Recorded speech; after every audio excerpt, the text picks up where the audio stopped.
नमस्कार दोस्तों, आप सभी का स्टडी फॉर यूपीएससी पीसीएस में स्वागत है। पिछला वीडियो जो मैंने पढ़ने वाला अपलोड किया था वो 17 दिसंबर को अपलोड किया था। आज 28 दिसंबर को मैं वीडियो बना रहा हूँ। इस वीडियो के दो सेक्शन होंगे। पहला सेक्शन शुरुआत में ही मैं आपको क्लियर कर देता हूँ। आंदोलन अभी बीपीएससी को लेकर चल रहा है। कल जो राजनीतिक पार्टी है उसने बुलाया कि गांधी मैदान में आप लोग आ जाइए।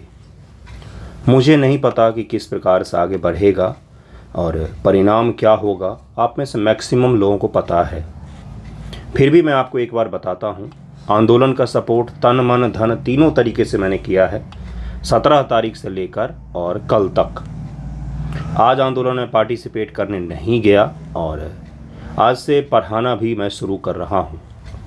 क्यों पढ़ाना शुरू कर रहा हूँ? आंदोलन में अगर री एग्ज़ाम हो जाता है तो जितनी खुशी आपको होगा उतना ही खुश मैं भी होऊंगा, उससे ज़्यादा ही होऊंगा। आप में से बहुत कम लोग गए होंगे धरना स्थल पर। मैं गया था, 2-2, 3-3, 4-4 घंटे वहाँ पर रहा हूँ। ऐसा नहीं बोल रहा हूँ 24 घंटे रहा हूँ, लेकिन रहा हूँ, फिर आ गया हूँ। जाने की कंडीशन में नहीं था, फिर भी गया। आंदोलन में अगर री एग्जामिनेशन होता है तो बहुत अच्छी बात होगी, बहुत सारे बच्चे खुश होंगे। लेकिन अगर नहीं होता है तो आपके हाथ में फिर कुछ नहीं बचेगा। आपका सारा समय भी चला गया है पिछले 10 दिनों से, और भी सारा समय निकल जाएगा। और अगर पीटी में आपका सिलेक्शन हो जाता है तो मेंस के लिए आपको तैयारी करना बहुत मुश्किल हो जाएगा। इसलिए आंदोलन कर रहे हैं, करिए। सपोर्ट कर रहे हैं, बिल्कुल कीजिए, मैं भी कर रहा हूँ। लेकिन अब कम से कम साथ में पढ़ाई भी कीजिए। दोनों काम करना पड़ेगा आपको, नहीं तो आपके हाथ से निकल जाएंगी चीज़ें। अगर 1% भी चांस होता है कि री एग्ज़ाम नहीं होता है, 1% चांस मान लेते हैं कि री एग्ज़ाम नहीं होता है, 99% मान लेते हैं आप ही लोगों के लिए कि हो जाता है, तब तो आप दे देंगे पीटी की तैयारी करके। लेकिन 1% चांस भी अगर री एग्ज़ाम नहीं होता है तो आपके हाथ से पीटी के बाद से रिजल्ट तक का जो प्रीसियस समय होता है वो निकल जाएगा। इसलिए पढ़िए भी, साथ में मन लगाकर पढ़िए भी, और आंदोलन में भी पार्टिसिपेट कीजिए। बस ये ध्यान में रखिएगा कि आप एक राजनीतिक रूप से पूरी राजनीतिक पार्टी ना बन जाएं, छात्र रहें और शिक्षक रहें। ओके, बाकी आपकी मर्ज़ी, आप क्रिटिसाइज़ कर सकते हैं। दूसरा हिस्सा क्या है इस वीडियो का, कल से न्यूज़पेपर डिस्कशन वगैरह भी शुरू करने की पूरी कोशिश में हूँ कि कल से शुरू कर देते हैं। बहुत ज़्यादा नुकसान हो रहा है। बड़े चैनल, बड़े जितने भी कोचिंग हैं सब ओपन हैं, पटना के, दिल्ली के सभी जगहों पर। आप एडिटेरिया के भी यूट्यूब पर जाकर देख सकते हैं, निरंतर वीडियो अपलोड होते हैं उनके। ठीक है, फिर भी मैं आपको बता देता हूं कि कल से न्यूज़पेपर डिस्कशन हम लोग शुरू कर लेंगे। कल से ही मैं पूरी कोशिश करूंगा, संडे है फिर भी कल से शुरू हो जाए। और आज हम लोग इस वीडियो में निबंध को थोड़ा सा समझेंगे, निबंध लेखन किस प्रकार से किया जाता है। एक जीएस के सवालों को भी हल करने की कोशिश करेंगे। सबसे पहली स्थिति जो आपको बनाना पड़ेगा वो मन स्थिति आपकी बिल्कुल ही तबाह हो गई है पिछले 10 दिनों में। हर दिन आपको लगता है कि कल कुछ हो जाएगा, कल कुछ हो जाएगा, आज कुछ हो जाएगा, आज कुछ हो जाएगा, और इस चक्कर में आपकी मन स्थिति बिल्कुल तबाह हो गई है। मैं आपको यही बोलूँगा कि अब तन मन धन से लगकर मेंस की तैयारी कीजिए। आंदोलन कर रहे हैं तो उसको भी सपोर्ट कीजिए। दोनों काम एक साथ करना सही रहेगा। मेरे हिसाब से सबसे सही स्ट्रेटजी यही रहेगा। मन मस्तिष्क को थोड़ा सा स्थिर कीजिए। इंटरनेट और न्यूज़ और टेलीग्राम से दूर रहकर कर सकते हैं। आंदोलन में फिजिकली पार्टिसिपेट करना हो या कभी अगर ट्विटर कैंपेन होता है तो वो आप कर सकते हैं। इन चीज़ों से थोड़ा सा दूर होंगे। फिजिकली पार्टिसिपेट के लिए 2 घंटे ही लगते हैं, तो आपका कंडीशन धीरे धीरे सही होने लग जाएगा। सबसे पहले मन को ही तैयार कीजिएगा, उसके बाद पढ़ाई पर ध्यान कंसंट्रेट कर पाएंगे। कट ऑफ कितना जाएगा नहीं पता है किसी को, फिर भी 95 का ऑन पॉन में रखा है। 110 का एक वीडियो चल रहा है जो हवाबाजी है मेरे हिसाब से। उनको भी नहीं पता है, वो आयोग के कोई थे जिन्होंने बोल दिया 110 प्लस चला जाएगा, उनको भी नहीं पता है। एग्ज़ाम का कॉपी स्कैन नहीं हुआ है, तो हम क्यों बोले कि भाई 110 जाएगा, 115 जाएगा। 95 भी जा सकता है, 100 भी जा सकता है, 110, 105 कुछ भी जा सकता है। नहीं पता है किसी को भी पूरी श्योर नहीं पता है कि कितना जाएगा कट ऑफ। अच्छा होगा कि केवल पढ़ें, रिजल्ट जब आएगा तब जो कट ऑफ पता चलेगा, तो भी आपको पढ़ना ही है। उसके बाद अगर बीपीएससी देना है तो 71 देना है तो भी पढ़ना है, और 71 का 70 का मेंस देना है तो भी पढ़ना ही है। लास्ट ऑप्शन आपके पास में यही बचता है। अच्छा होगा कि मैं आपके सामने सच बोल दूँ, झूठ मूठ का बोलना सही नहीं लगता है यार, समझिएगा। ओके, तो कट ऑफ को छोड़कर कितने भी मार्क्स आपके आ रहे हों, 70 आ रहा हो तो भी, 105 आ रहा हो तो भी, मेंस की तैयारी कीजिए खूब अच्छे तरीके से। ये समय निकल गया तो फिर आप पछताएंगे। ठीक है, शुरू करते हैं। देखिए आज क्या क्या हम लोग डिस्कस करेंगे। निबंध के बारे में बेसिक जानकारी मैं आपको दूंगा कि निबंध में क्या क्या चीज़ें होती है। एक निबंध का टॉपिक है जो आपके सामने डिस्कस करूंगा। एक करंट का भी सवाल है जो जीएस का है, जो एग्जामिनेशन पेपर लीक से ही जुड़ा हुआ है, उसको भी डिस्कस करेंगे हम लोग। और जीएस 1 के एक सवाल हैं उसको भी डिस्कस करेंगे। सबसे पहले निबंध में जो बीपीएससी में 300 मार्क्स का होता है, आप जीएस पेपर हिंदी में दे सकते हैं, निबंध इंग्लिश में दे सकते हैं, या जीएस इंग्लिश में निबंध हिंदी में दे सकते हैं। बीपीएससी ने ये भी सहूलियत दिया है। आज का निबंध भी डिस्कस करेंगे, लेकिन बेसिक जानकारी पहले दे देता हूँ। निबंध के पेपर में 3 सेक्शन होता है। पहला सेक्शन होता है, दूसरा होता है, तीसरा होता है। 100 मार्क्स का तीनों सेक्शन होता है। तीनों में आपको एक एक निबंध लिखना होता है, यानी कि 3 घंटे में आपको 3 निबंध लिखना होता है। एक निबंध में 800 शब्द मान लिए चलिए, तो 3 घंटे में आपको 2400 शब्द, 8 त्रिक 2400 शब्द करीब में आपको लिखना पड़ता है निबंध के पेपर में। हिंदी इंग्लिश किसी भी भाषा में आप लिख सकते हैं। जीएस का भाषा अलग, निबंध का अलग रख सकते हैं। यानी कि जीएस पेपर की तुलना में निबंध का जो पेपर होता है ये तुलनात्मक रूप से आसान होता है, क्योंकि इसमें कम लिखना है। क्योंकि इसमें क्या करना है, इसमें कम लिखना। जीएस के पेपरों में आपको 3500 से 4000 शब्द लिखने पड़ते हैं। 3500 से 4000 शब्द के करीब में मिनिमम लिखने पड़ते हैं, उससे ज़्यादा भी चला जाता है कई बार। लेकिन निबंध में आपको 2400 के करीब में शब्द लिखने पड़ते हैं। ज़्यादा से ज़्यादा जाएंगे तो 2600, 2700, 2800, जितना भी आप चाहें लिखना पड़ता है। 3 निबंध लिखना पड़ता है। पहला सेक्शन सामान्यतया, मैं जनरली कह रहा हूँ, ये नेसेसरी नहीं है, ये जनरली है। पहला सेक्शन जो होता है निबंध का, इसमें सब्जेक्टिव आधारित होते हैं। सब्जेक्टिव आधारित जैसे क्या हो गया बंधुओं, तो भ्रष्टाचार हो गया, जलवायु परिवर्तन हो गया, स्मार्ट एग्रीकल्चर हो गया, या फिर राजनीतिक चीज़ें हो गई। ये सब चीज़ें जो हैं जनरली सेक्शन 1 में रहता है। हालांकि बीपीएससी ने मिक्सअप कर दिया था 69 में। सेक्शन 2 में दर्शन आधारित निबंध रहता है। जैसे एक सवाल पूछा था कि जीवन का आधार विचार ही है, एक सवाल पूछा था विचार जो है ये जीवन का आधार है। ये निबंध सामान्यतः आपको पढ़ने में कठिन लगता है, लेकिन बहुत ही आसान होता है। दर्शन आधारित निबंध मैं सिखा रहा हूँ, बच्चों का भी सिखाऊंगा, बहुत आसान होता है। मैं वीडियो भी लाऊंगा इस पर, ऐसा नहीं है कि केवल पेड बच्चों के लिए ही होगा। निबंध को लेकर ग्रुप चलता है अपना अलग से, तो जो यूट्यूब पर ही वीडियो लाऊंगा। बहुत आसान होता है। दर्शन आधारित निबंध आपने अगर सब्जेक्ट नहीं भी पढ़ा है तो भी लिख सकते हैं। सब्जेक्टिव जो निबंध होता है इसमें फिक्स होता है कि आप जैसे भ्रष्टाचार पर है तो आपको उसी से जुड़े हुए तथ्य और आंकड़े लिखने पड़ेंगे, आप उसमें जलवायु परिवर्तन की चर्चा नहीं कर सकते हैं। जबकि दर्शन आधारित में क्या होता है कि आपने क्या उसका मायने निकाला, क्या अर्थ निकाला, उस हिसाब से आप उसको लिख सकते हैं। तीसरा सेक्शन जो होता है ये बिहार स्पेशल लोग बोलते हैं, लेकिन हालांकि ये गलत है। इसमें बिहार के भाषा आधारित, यानी कि जैसे मैथिली भाषा है मेरी तो मैथिली भाषा हो गया, या भोजपुरी भाषा है तो भोजपुरी में एक आध मुहावरे पूछे जाते हैं। 4 मुहावरे रहते हैं। तीनों सेक्शन में 4 रहते हैं। चारों में से आपको एक एक करना होता है। यहाँ पर 4 में से एक, यहाँ पर 4 में से एक, यहाँ पर 4 में से एक निबंध आपको लिखना पड़ता है। अंतिम जो होता है उसको भी हिंदी या इंग्लिश भाषा में ही लिखना है। जिस भाषा में आप निबंध का पेपर लिखना चाहते उसी भाषा में लिखना है। यहाँ पर बिहार की जो भाषाएं हैं उसमें आपको कोई भी एक मुहावरा कुछ भी दिया जा सकता है, उसको आपको समझकर फिर से लिखना आपको उसी आधारित है जिस प्रकार से आप दर्शन आधारित और सब्जेक्टिव निबंध को लिखते हैं। ये हो गया निबंध की बेसिक जानकारी। इस बार की अगर बात करें 69 बीपीएससी का रिजल्ट जो आया है, इसमें हिंदी माध्यम के जो आपको टॉपर दिख रहे हैं उन सभी का मार्क्स जो है मैक्सिमम जो है वो निबंध में ही गेन किया है। एवरेज मार्क्स 175 प्लस मिला है हिंदी माध्यम के बच्चों को निबंध के पेपर में। 175 प्लस। मेरे एक स्टूडेंट को 200 मार्क्स मिले हैं, जो मेरी एक विद्यार्थी थी उसने पास किया है अभी, तो उसको 200 मार्क्स मिले हैं। यानी कि निबंध जो है स्कोरिंग हुआ है हिंदी माध्यम के लिए इस बार। जिन बच्चों का हुआ है उनके लिए मैं एक और चीज़ बता देता हूँ, अगली बार हो सकता है ऐसा ना हो। उन सब की हैंड राइटिंग शानदार थी। मैंने जितने भी देखे ना 200 प्लस वाले बच्चे, ये 200 वाले, उनकी हैंड राइटिंग शानदार थी और लेखन शैली शानदार थी। मुझे लगता है लेखन शैली और हैंड राइटिंग को देखकर कई सारे लोगों को यहाँ पर मार्क्स दिए गए हैं। निबंध को पढ़ने पर कभी इतने मार्क्स नहीं मिलते हैं। 200 मार्क्स 300 नंबर में से अतिशय लगता है, ये अत्यधिक लगता है कि अतिशयोक्ति हो गया है। कहीं भी सिविल सर्विसेज मेंस में इस तरह के मार्क्स नहीं मिलते हैं। खैर फिर भी चलिए, हिंदी माध्यम के लिए इस बार स्कोरिंग रहा है। अंग्रेजी माध्यम में 175 180 के आसपास ही बने हैं इनके मार्क्स जो हैं। एवरेज तो इनका 160 से भी कम है इंग्लिश माध्यम में। हिंदी में 175 प्लस एवरेज है, यानी कि शुरू ही हो रहा है 175 के आसपास से, उससे ज़्यादा ही मिला है मैक्सिमम बच्चों को। तो निबंध पेपर आपका स्कोरिंग ही हुआ है। अब कुछ निबंध पेपर के हम सवालों को ज़रा देखेंगे। सवाल को प्रीवियस ईयर नहीं देखेंगे, एक निबंध का टॉपिक लेते हैं और उसको एक्सप्लेन करने की कोशिश करूंगा मैं। लिखना आपको ही है। निबंध की पहली खासियत क्या होती है कि इसको केवल पैराग्राफ में लिखना है।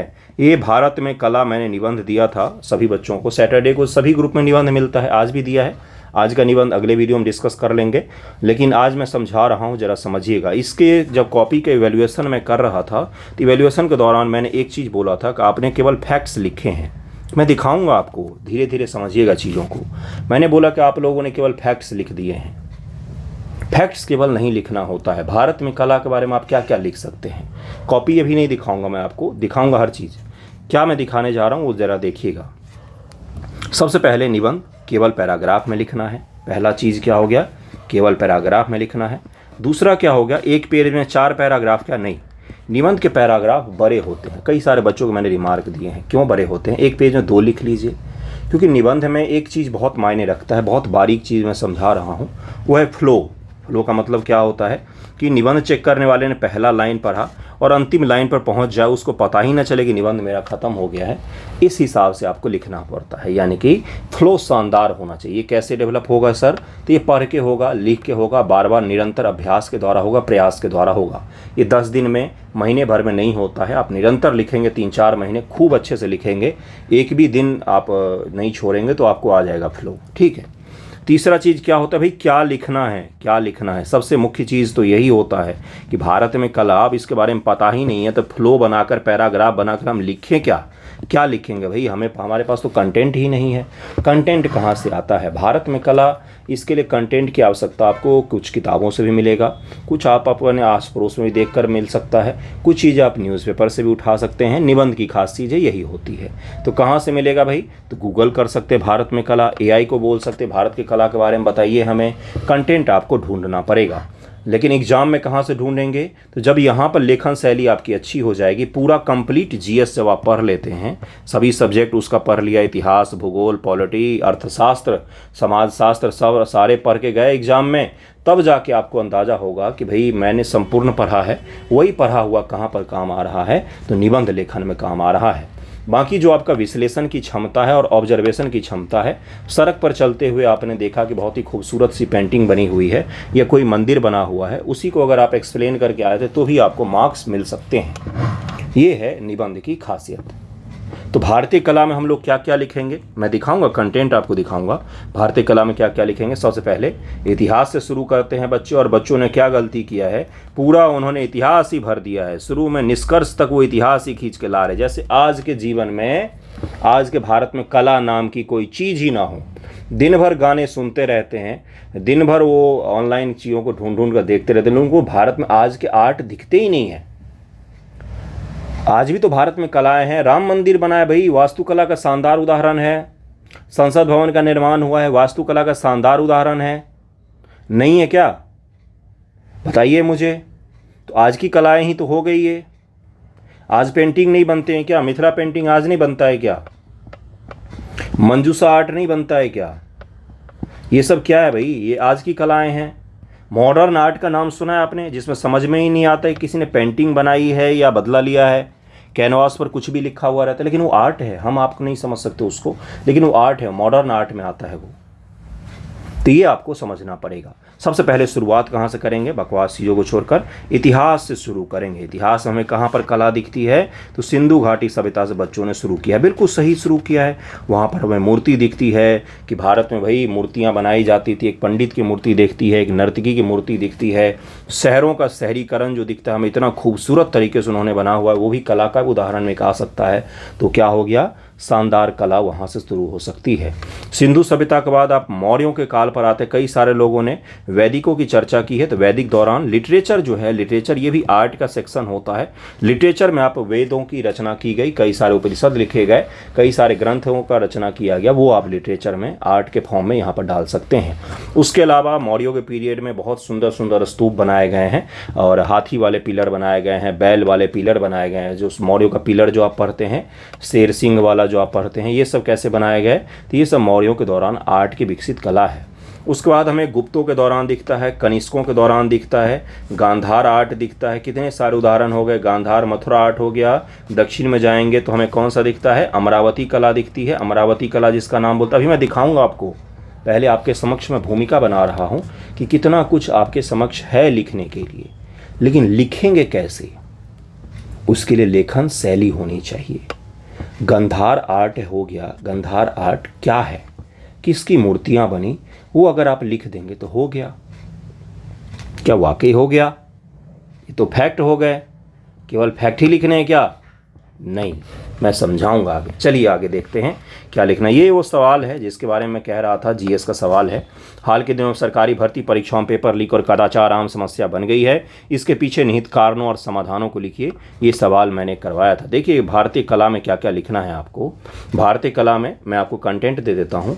भारतीय कला के बारे में शॉर्ट इंट्रो लिख सकते हैं कि प्राचीन समय से लेकर वर्तमान तक है, यानी कि नया जो संसद भवन और राम मंदिर का निर्माण हुआ है, ये भारतीय कला का उदाहरण है। भारतीय कला में धार्मिक रूप से कलाएं भी अलग अलग हैं। जैसे इस्लामिक आर्ट अलग है, हिंदुइज्म वाली आर्ट अलग है, जैनिज्म की आर्ट अलग है, बौद्धिस्ट की आर्ट अलग है। भारत में धर्म के आधार पर आर्टों का विभाजन हुआ है, तो ये आप लिख सकते हैं। चित्रकला के बारे में मूर्ति कला, वास्तुकला, संगीत हो गया, नृत्य हो गया, साहित्य हो गया, लोक संगीत हो गए। मुगल वास्तुकला का उदाहरण दे सकते हैं, द्रविड़ वास्तुकला का उदाहरण। द्रविड़ में मंदिर समूह जो हैं ये सबसे शानदार माने जाते हैं, द्रविड़ मंदिर समूह जो हैं। प्राचीन साहित्य का नाम दे सकते हैं, आधुनिक साहित्य का नाम दे सकते हैं, मॉडर्न लिटरेचर जो है उसका भी नाम दे सकते हैं। जैसे प्रेमचंद जी का नाम आ सकता है, शास्त्रीय नृत्य आ सकता है, लोक नृत्य आ सकता है, भारतीय संगीत। जाकिर नायक का भी अभी निधन हुआ है, जाकिर हुसैन जी का निधन हुआ है। पद्म विभूषण उनको मिला हुआ था, दुनिया के सर्वश्रेष्ठ क्या हैं तो तबला वादक थे, उनका निधन हुआ, इसलिए मैंने एक टॉपिक दिया था। जाकिर हुसैन जी की चर्चा कर सकते हैं। पंडित रविशंकर जी का नाम सुना है आपने, जिनकी डेथ हो गई थी, कोरोना पीरियड में शायद डेथ हुआ है उनका, या उससे पहले देखिएगा। पंडित रविशंकर के नाम पर एक अमेरिका के नासा ने एक क्षुद्रग्रह का शायद नामांकन किया था, अगर मैं गलत हूँ तो करेक्ट कीजिएगा। ये क्या है? ये आज के भारतीय संगीत के वो लोग हैं जिनको पूरी दुनिया भर प्रसिद्धि मिली हुई है। क्या इनकी चर्चा नहीं की जा सकती है क्या? तो मॉडर्न आर्ट फॉर्म की भी आपको चर्चा करना पड़ेगा। किस प्रकार से लिखेंगे? जैसे मान लीजिए आपको मैंने बताया कि भाई एक द्रविड़ वास्तुकला मीनाक्षी मंदिर, तंजावुर का बृहदेश्वर मंदिर है, तो आप क्या लिख सकते हैं? वास्तुकला का उदाहरण भारत प्राचीन से लेकर मध्यकाल से लेकर वर्तमान तक में दिखे हैं। इसमें प्राचीन में आप बता सकते हैं कि सिंधु घाटी सभ्यता थी, मध्यकाल में आप बता सकते हैं मंदिर समूह थे, और वर्तमान में संसद भवन उसका एक उदाहरण हो सकता है नया वाला। ये एक लाइन लिख दिया, एक छोटा सा मैंने लिख दिया, एक वास्तुकला का छोटा सा लिख दिया। अब इसमें आप और भी उदाहरण ऐड कीजिए। नहीं, क्या केवल इन्हीं को लिखना है?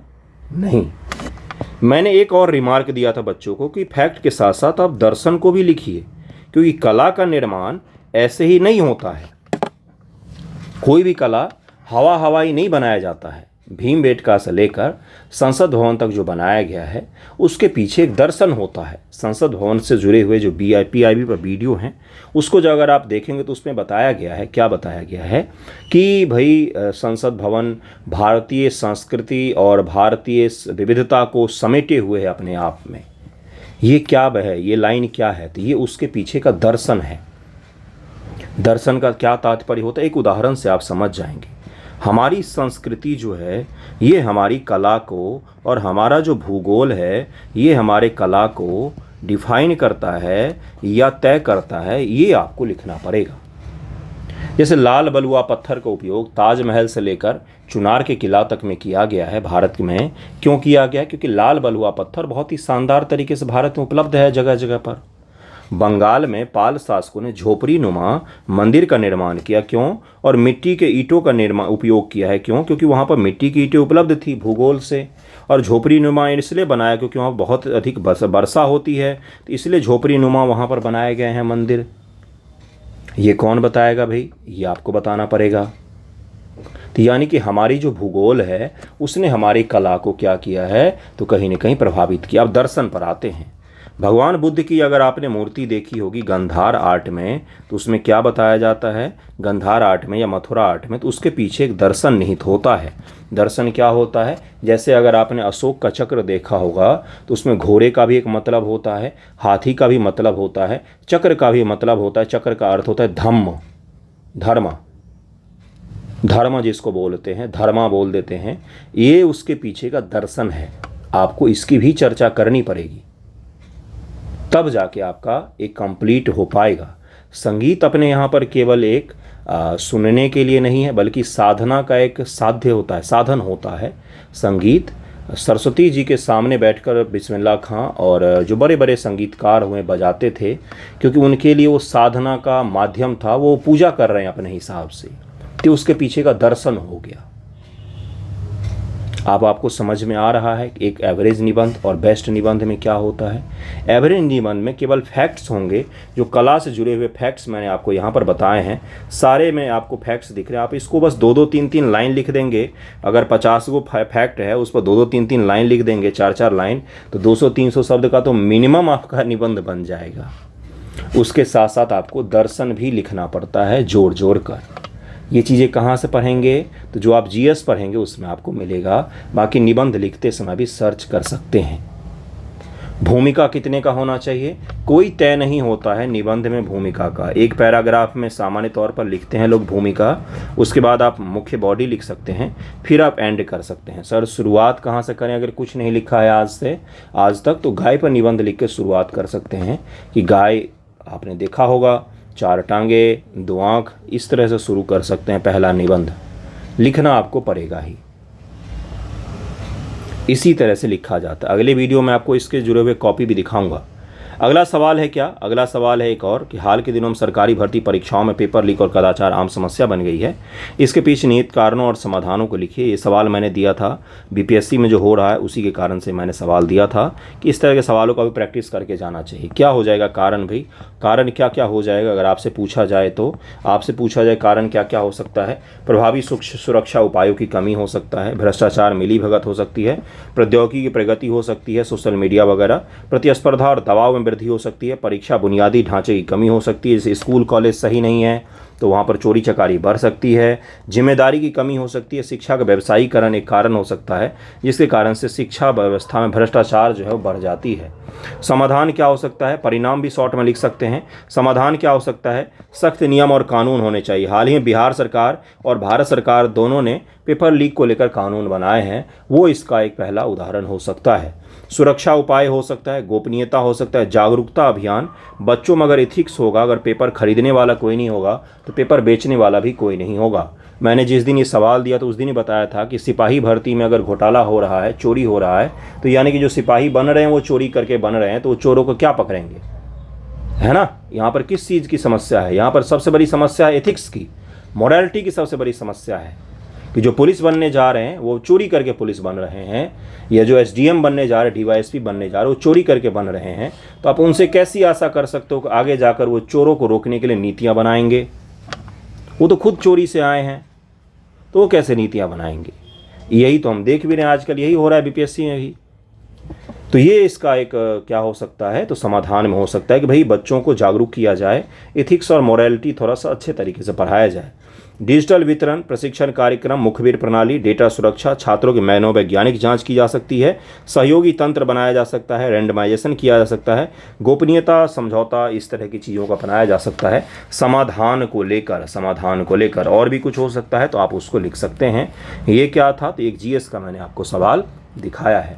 निबंध लिखने के लिए इसी प्रकार के लेक्चर होते हैं। मैं अगले वीडियो में कॉपी लेकर आऊँगा, कॉपी पर दिखाऊंगा मैं आपको निबंध किस प्रकार से लिखा जाता है, पढ़ के पूरा ऊपर से नीचे तक सारा बताऊंगा।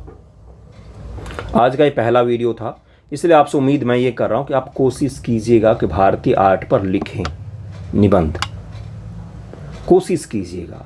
1 पेज होगा आज, कोई बात नहीं, बहुत अच्छी चीज़ है। कल आप 1.5 पेज लिखेंगे, परसों 2 पेज लिखेंगे। लिखना सीखना है तो यही करना पड़ेगा। और एवरेज निबंध और बेस्ट निबंध में फ़र्क मैं समय समय वीडियो के द्वारा आपको समझाऊंगा। ओके, तो आज का वीडियो यहीं पर एंड करते हैं। जो आंदोलन कर रहे हैं उनके साथ भी हूँ मैं, उनको मैंने कभी नहीं बोला है कि मैं उनके साथ नहीं हूँ, इस तरह की चीज़ें नहीं। कल भी था, मैं आंदोलन में था, कल भी था मैं वहाँ पर, है ना। और आगे भी देखते हैं क्या होता है। तब तक पढ़िएगा भी और आंदोलन भी कीजिएगा, दोनों चीज़ अब करिए, एक ही चीज़ पर टिके हुए मत रहिएगा। थैंक यू सो मच आप सभी का।